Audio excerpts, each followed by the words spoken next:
Walaupun saya percaya dalam jangka panjang properti pasti naik. Selama jumlah orangnya nambah, selama ekonominya membaik, properti harga pasti naik.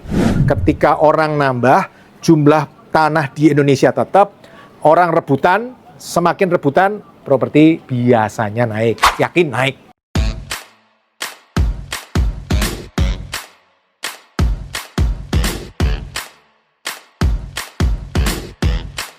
Halo teman-teman, ketemu lagi di channel YouTube Pipo. Ganti suasana kita ya, lagi di outdoor nih sekarang.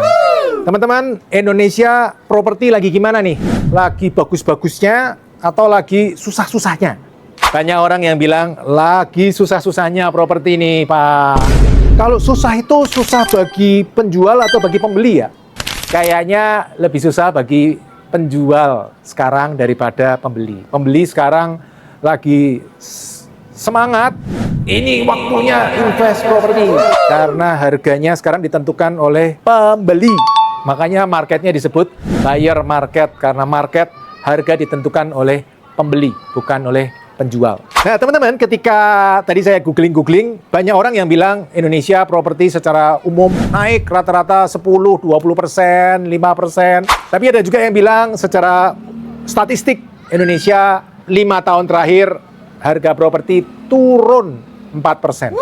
Jarang terjadi teman-teman. Biasanya naik, ini malah turun. Walaupun saya percaya dalam jangka panjang properti pasti naik. Selama jumlah orangnya nambah, selama ekonominya membaik, properti harga pasti naik. Ketika orang nambah, jumlah tanah di Indonesia tetap, orang rebutan, semakin rebutan, properti biasanya naik. Yakin naik. Karena semakin rebutan, prinsip ekonomi. Dan ketika ekonomi membaik terus, ekonomi Indonesia dari waktu ke waktu naik terus. Maka orang ketika status ekonominya meningkat, pengen properti yang lebih besar. Udah orang yang nambah, rebutan, semua maunya besar-besar. Tambah rebutan lagi. Jadi secara hukum ekonomi, properti pasti naik, teman-teman. Nah, yang jadi pertanyaan, kapan naiknya? Tapi setiap orang punya pendapat beda-beda, dan ada juga orang yang tidak peduli kenaikan harga properti seperti saya. Dengan gaya investasi saya yang memang beli dan untuk di-keep, tidak untuk dijual lagi, maka bagi saya tidak masalah. Properti mau naik, mau turun sebenarnya tidak terlalu masalah. Karena saya tidak ada rencana jual. Keuntungan dari properti yang saya beli bukan dari jual beli gitu, bukan. Itu pedagang. Kalau saya kan beli, kemudian saya dapat income-nya tiap bulan. Nah, itu yang menjadi fokus saya untuk mencari profit dari properti. Kalau teman-teman pengen invest properti, tipsnya apa nih? Tergantung teman-teman. Teman-teman pengennya seperti apa? Kalau teman-teman pengennya jual beli ya, mungkin bisa juga beli yang jelek, murah, kemudian dirapiin, jual dengan harga yang lebih baik. Kalau pendapat saya dalam kondisi hari ini lebih tepat cara saya, yaitu beli murah, di-keep, yang penting income lebih besar dari angsuran. Dengan kondisi seperti ini, properti yang murah itu jauh lebih mudah untuk membuat properti income lebih besar dari angsuran. Itu fokus utama saya, daripada nanti ketika harga properti tinggi, angsurannya tinggi, sulit untuk income lebih besar dari angsuran. Lebih sulit, bukannya tidak bisa, lebih sulit. Hari ini dengan properti harga turun, lebih murah, angsuran lebih rendah, lebih mudah untuk properti income lebih besar dari angsuran.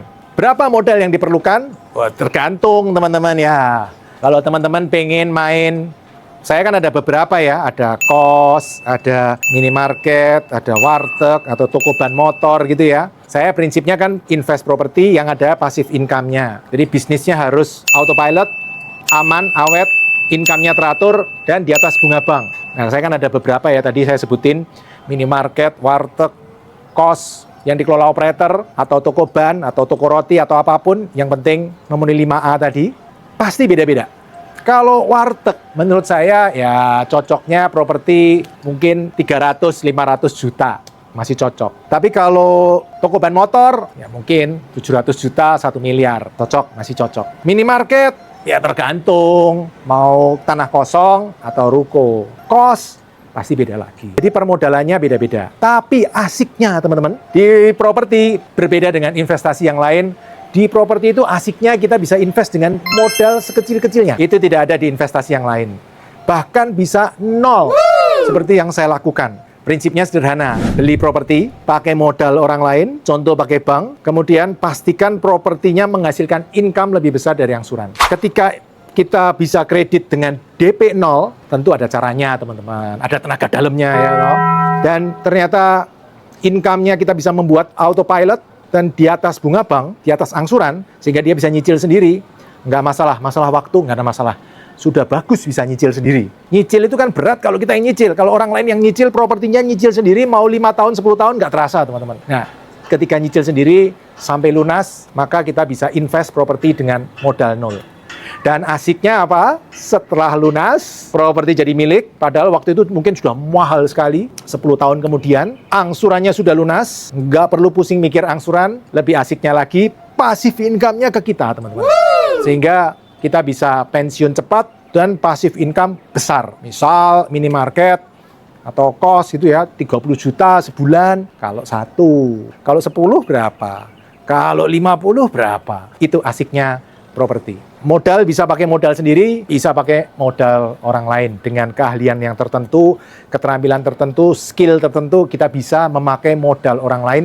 Sehingga teman-teman, kita bukan hanya jangan diperbudak oleh uang. Katanya gitu ya, kita tidak boleh bekerja untuk uang. Banyak orang bekerja untuk uang, diperbudak oleh uang. Sebagian orang bisa memperbudak uang, tidak bekerja untuk uang. Uangnya jadi budak-budak dia. Tapi hanya sedikit orang yang bisa membuat uang orang lain menjadi budak kita. Uang orang lain bekerja untuk kita. Prinsipnya simple teman-teman. Orang lain nabung di bank, dapat bunga 4%, 5%, bahagia dia. Wah, dapat bunga 4%, 5%, bahagia. Sama bank dipinjemin ke saya, misal 8%. Wah, banknya juga bahagia, dapat selisih 3%. Saya juga bahagia beliin properti yang ROI-nya, return on investment-nya 18%. 8% kasih ke bank, 10% masuk kantong. Uang orang lain yang ditaruh di bank bekerja untuk saya. Nah, itu asiknya properti, teman-teman. Waktu untuk investasi properti ini terbatas, teman-teman. Mudah-mudahan ekonomi segera membaik, seluruh dunia membaik.